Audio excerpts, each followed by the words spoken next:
Welcome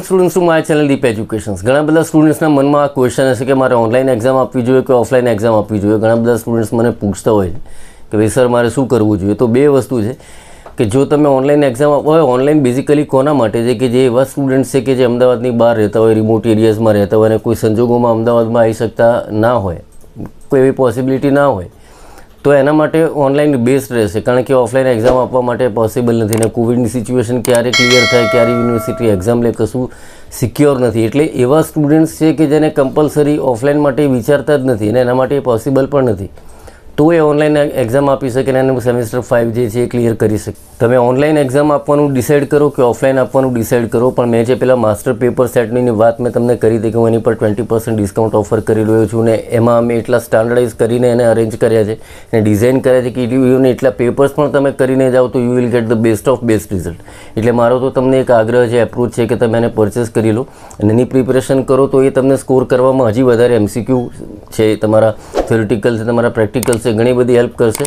એ paper સેટને તમે by કરી એની પ્રેક્ટિસ કરો કે ઓનલાઈનમાં શું બને ટોટલી MCQ બેઝડ હોય. બરાબર, અધર સ્ટુડન્ટ પણ આપી શકે એવું કશું છે નહીં કે ભાઈ દૂર રહેતા હોય કે બહારગામ રહેતા હોય તો એ લોકો જ આપી શકે, અધર સ્ટુડન્ટ ના આપી શકે એવું ના હોય. જેની ઈચ્છા થાય એ સ્ટુડન્ટ આપી શકે, પોતાની કન્વિનિયન્સ પ્રમાણે આપી શકે.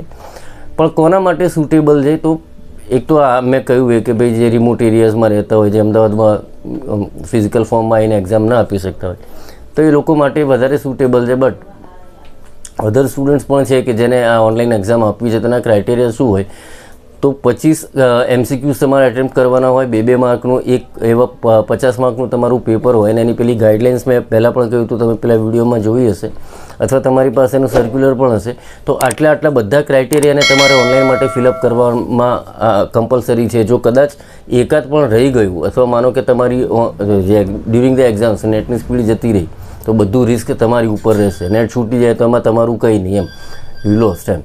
એટલે પ્રોબ્લેમ આ થાય છે કે જનરલી નેટની સ્પીડ જોઈએ, તમારે આ જોઈએ, બધા ક્રાઇટેરિયા ફૂલફિલ કરવા છતાં પણ જો કદાચ કોઈ સરચૂકથી કોઈ ભૂલ થઈ ગઈ તો પછી it will be loss to the students. એટલે એવા બીજું શું બને પાછું કે પેલા ન્યુમેરિક્સ 99% એવા ક્વેશ્ચન્સ હોય છે કે ભાઈ ABCD 4 ઓપ્શન હોય, એમાંથી એક સિલેક્ટ કરવાનો હોય અને થિયોરિટિકલ વધારે હોય. એટલે કોન્સ્ટન્ટ રીડિંગ તમારું જોઈએ અને એમાં કેવું હોય, અમુક એવું પણ વિચારતા હોય કે બુકની પાછળ આપે છે એટલે MCQ કરીને જઈએ તો કે બધા 70માંથી 70 કે 50માંથી 50 થઈ જાય.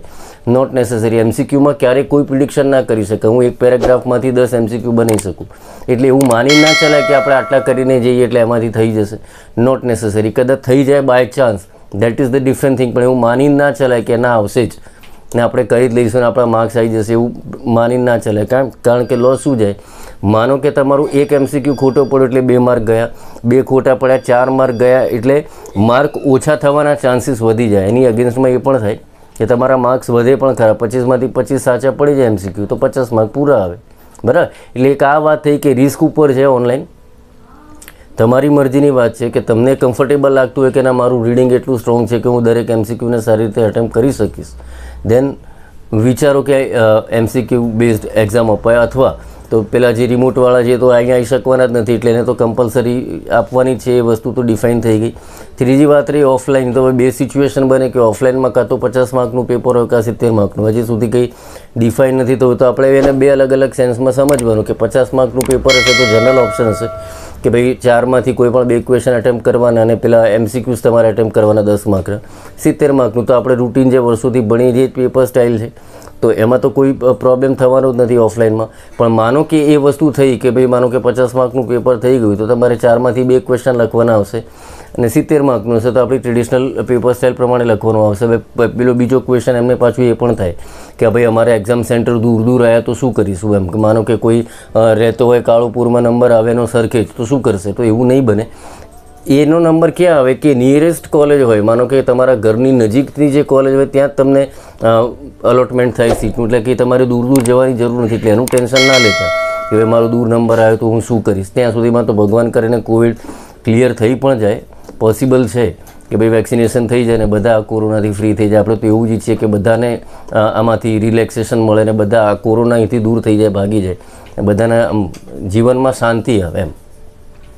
એટલે વસ્તુ આ થઈ એ મારી દ્રષ્ટિએ ઓફલાઈન માટે આ વિચારો તો આ વસ્તુ રહેશે. તમે જે પ્રિપરેશન્સ કરો છો એમાં સિલેક્શન કરવાનું આવે. આઈધર તમે 1 2 3 4 જે 4 ક્વેશ્ચન છે 70 માર્કના તે એટેમ્પ કરવાનો, પણ હજી સુધી કંઈ ડિફાઇન નથી કર્યું કે 50 કે 70. પણ ઓફલાઈન માટે આ 2 સિચ્યુએશન રહેશે. સમજ પડી? મેં 2 વસ્તુ સમજાવી તમને. ઓનલાઈન આપો તો શું, ઓફલાઈન આપો તો પાછા 2 ઓપ્શન કે ભાઈ 50નું હશે કે 70નું હશે. 50નું હશે તો શું અને 70 માર્કનું હશે તો આપણને ખબર છે ટ્રેડિશનલી જે આપણે પહેલાં પણ આપતા હતા 50 માર્કનું હશે તો એ પ્રમાણે આપવાની. એટલે ડિપેન્ડ્સ ઓન યુ, તમારી ચોઈસ શું છે. પણ મેં કહ્યું કે ઓનલાઈન કયા સિચ્યુએશનમાં આપી શકાય, ઓફલાઈન કયા સિચ્યુએશનમાં આપી શકાય, તમારી કેપેબિલિટી અને તમારા રીડિંગની જે સ્ટાઇલ છે અથવા તમને જે રીડિંગ કરવાની હેબિટ છે તો એના આધારે તમે ડિસાઇડ કરજો કે મારા માટે શું બેનિફિશિયલ છે. બરાબર? મેં તમને બંને પર્સપેક્ટિવ બતાવ્યા, ઓનલાઈનથી શું અને ઓફલાઈનથી શું. વિચારવાનું તમારે છે કે તમારે ડિસિઝન લેવાનું છે. અલ્ટિમેટલી હજી સેમેસ્ટર 6 બાકી છે. બરાબર? અથવા એમકોમ માટે ગણો તો એમકોમ સેમેસ્ટર 4 બાકી છે. એટલે યુ હેવ 1 મોર ચાન્સ. બરાબર? પણ અત્યારે એક સ્ટ્રોંગ ડિસિઝન લેજો કે તમારા આગળના સેમેસ્ટરમાં કોઈ ઇમ્પેક્ટ ના કરે. બરાબર? બહુ વિચારીને ડિસિઝન લેજો. કોઈ ડાઉટ, કન્ફ્યુઝન, ક્વેરી હોય તો તમે મારો સંપર્ક કરી શકો છો. મારી ચેનલ સાથે જોડાયેલા રહેજો. મારી ચેનલને શેર અને સબસ્ક્રાઈબ જરૂરથી કરજો. નવી વિડીયોમાં મળીશું. Thank you Rafi.